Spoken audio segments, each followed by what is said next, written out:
What's up, everybody? MG Marcas Grant along with Michael F. Florio. And, every year award season comes around and everybody is battling to see who's going to win an Oscar or an Emmy or a Golden Globe. But the awards that really matter are the fantasy awards. And so Florio and I are going to wrap up 2020 with some of our fantasy hardware. And let's start at the top, right? The fantasy MVP. Florio, for you, who was the most valuable player in all of fantasy football this year?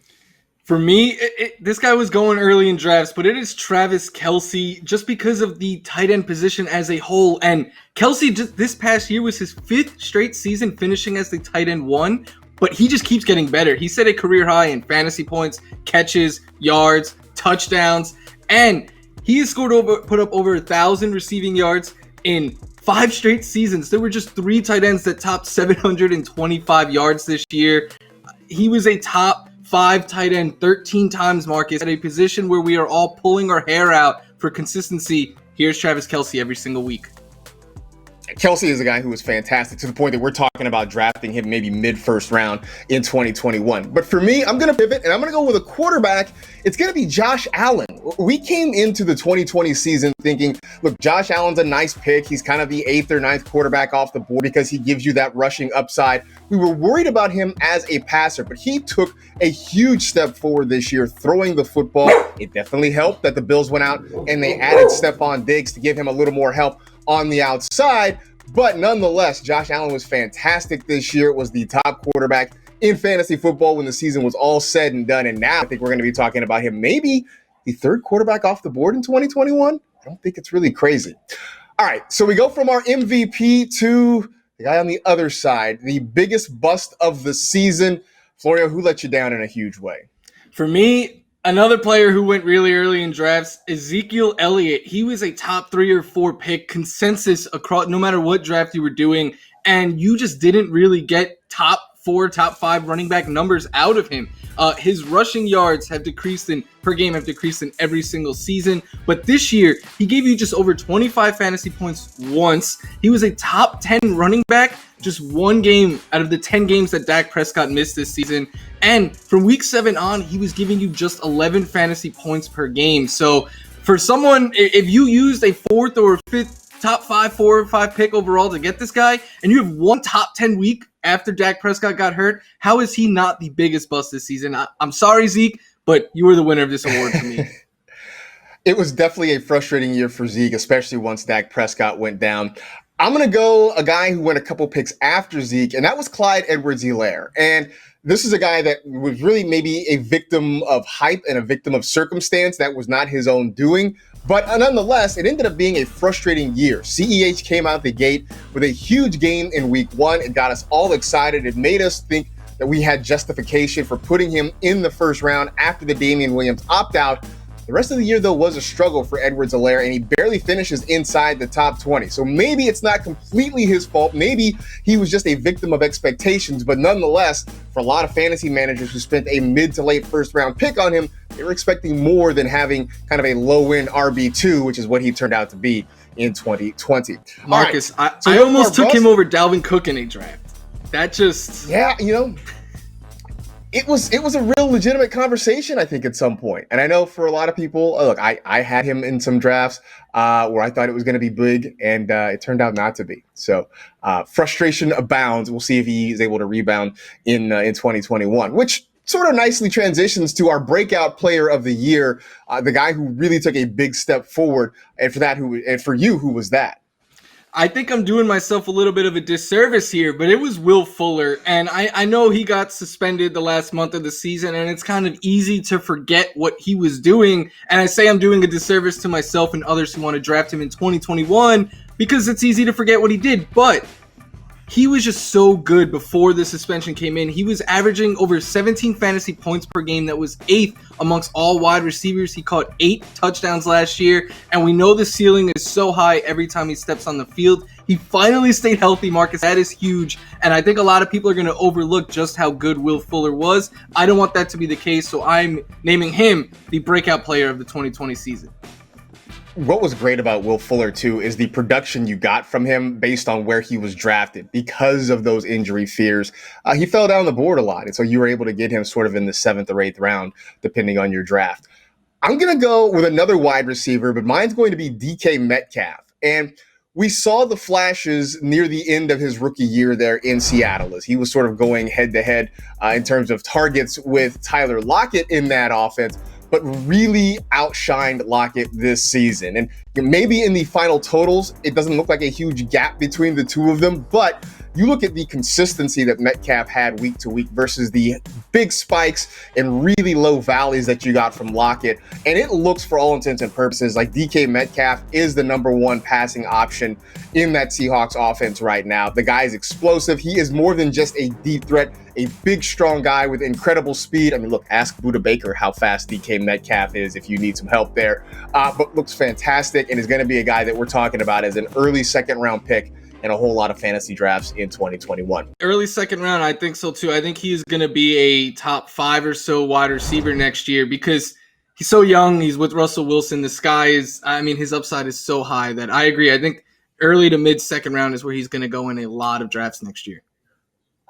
All right, so we go from the breakout player of the year to the comeback player of the year, maybe somebody who disappointed us in 2019, who was great in 2020.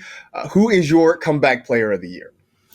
To me, this was one that I will take the L on this year because I had him as a borderline top 20 quarterback. And then Aaron Rodgers came out and reminded me that, hey, I could still play at this level. I could still play at an MVP level in the NFL. 48 touchdown passes. Are you kidding me? That was 8 more than any other quarterback. Russell Wilson threw a career high 40 touchdowns this year and was still multiple games paced behind Aaron Rodgers. That's how good Aaron Rodgers was this season.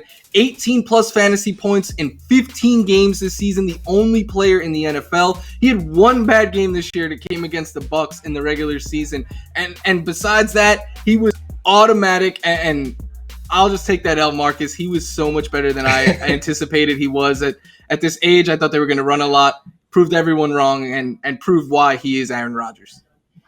If it makes you feel better, I'll take that L with you because I was like, there's no way he's going to be a QB1 this year. He's a fringe at best QB1. Instead, he turned out to be, one of the top QBs across the game. I will say that for me, the comeback player of the year is Alvin Kamara. And there were a lot of folks sort of frustrated with what happened with Kamara in 2019. There was talk that maybe he shouldn't be a top 5 pick. I had sort of argued that, in terms of a lot of the efficiency stats, they were sort of the same. The big difference was the touchdown number really fell off. It came back in a big way in 2020. And yes, there was that lull late in the season when Taysom Hill took over at quarterback and started to take away some of those rushing touchdowns. But for the most part, Kamara continued to be the centerpiece of the Saints offense, especially in a year when New Orleans didn't have Michael Thomas for much of the season. They really had to lean on Kamara, and he stood up in a big, big way. Throw in the fact that if you were drafting in the top 3 or 4 picks, you either had injuries with Christian McCaffrey and Saquon Barkley, or you had disappointments like Ezekiel Elliott.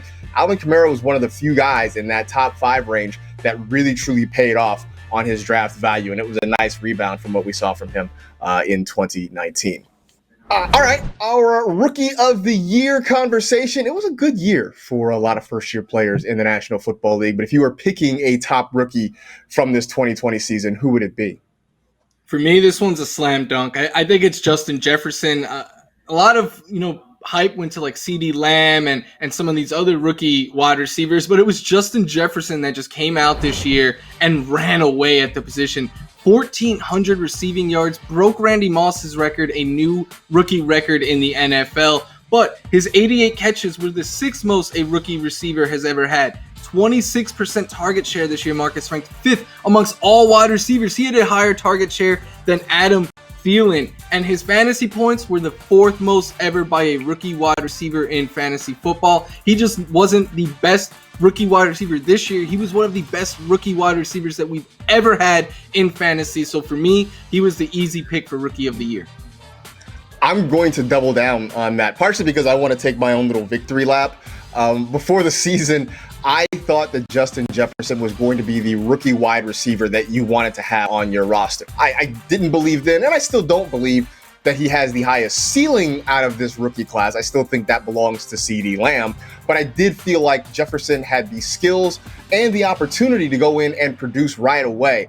And this is one of those things where both the Bills and the Vikings sort of prospered from that trade. The Bills get Stephon Diggs. The Vikings open up an opportunity for Justin Jefferson, and he took full advantage of it. But he also proved that he's more than just a slot receiver, which he was in college. He can go and win on the outside. That's where he did most of his damage in 2020. It looked great for him this year. It was definitely a great fit for the Vikings, and I think there's a lot to be optimistic about for Justin Jefferson moving into 2021. So that gets us through our Rookie of the Year, our final one, the waiver wire pickup of the year. And you and I have talked in the past about how, generally speaking, the first couple weeks of the waiver wire are the most impactful. Who were the guys, or was the guy that you kind of got as in free agency that turned out to be a big deal for you? Yeah, in one of my leagues, I was able to pick this guy up after week 1. It's James Robinson, and fun story, in one of my leagues, someone was upset that they got James Robinson and not Benny Snell Jr. after week 1. So we've come a long way. I think James Robinson, he went from being an unknown in August, and even after they cut Leonard Fournette, there was a lot of people going in other directions here, thinking it could be Raquel Armstead or Devon Azigbo. But who was it? It was James Robinson finishing as the RB5 in points per game this year. He gave you double-digit fantasy points in every single game. He was averaging over 20 touches per game this year. And he went from a virtually unknown player in August this past year to one that we're going to be debating taking in the first round of 2021 draft. So for me, that's as night and day as your value can get. I think he is the waiver wire pickup of the season. Just an absolutely incredible story with what he did compared to the fact that, like you said, nobody really knew who this guy was. I would think that outside of Duval County, I don't know that a lot of folks were clamoring to get James Robinson on their fantasy rosters. For me, I think the only other guy it could be, and the guy I'm going to go with, is Justin Herbert. And when we came into the season talking about the rookie quarterback position, you had a clear defined number one in Joe Burrow. Behind him was Tua Tagovailoa. Nobody was really talking about Justin Herbert in terms of making a fantasy impact in 2020. The thought process was that Tyrod Taylor was going to be the starter for much of the year, if not all of the year. And then because of an unfortunate situation with Tyrod, Justin Herbert was thrown into the deep end, immediately proved himself with a very good game against the Kansas City Chiefs, and continued that role pretty much all season long, to the point that now people are wondering whether or not people just had their evaluations wrong on Justin Herbert. Now, it will be interesting to see what happens with him next year because of the coaching change there for the Chargers. But Herbert came out and not only proved himself, but certainly made things a lot better for guys like Keenan Allen, like Hunter Henry, and made them more productive than maybe they would have been otherwise under Tyrod Taylor. And this is a guy that nobody had any expectations for, ended up being a great waiver wire pickup. And especially for people who already had another solid quarterback on their roster, really gave them sort of an embarrassment of riches at a position that already is pretty deep across fantasy football. Yeah, Marcus, the only rookie quarterback to ever score more fantasy points than Herbert did this year was Cam Newton, and I believe he had a pretty good fantasy career, so I'm feeling pretty good about Justin Herbert going forward. Yeah, so far, so good for Herbert. Maybe not the running threat Cam is, but runs just enough that you have to pay 5 rushing touchdowns. That'll get the job done. Not bad at all. So looking forward to seeing what these guys all have in store for the 2021 season. By the way, if you want more banter like this, you can check us out on the NFL Fantasy Football Show. You can download it where you download fine podcasts everywhere. It runs year round, so be sure to check it out. Also, for more videos, you can find us on YouTube at youtube.com/NFL Fantasy Football. Appreciate you watching. Enjoy the awards, and start getting ready for 2021.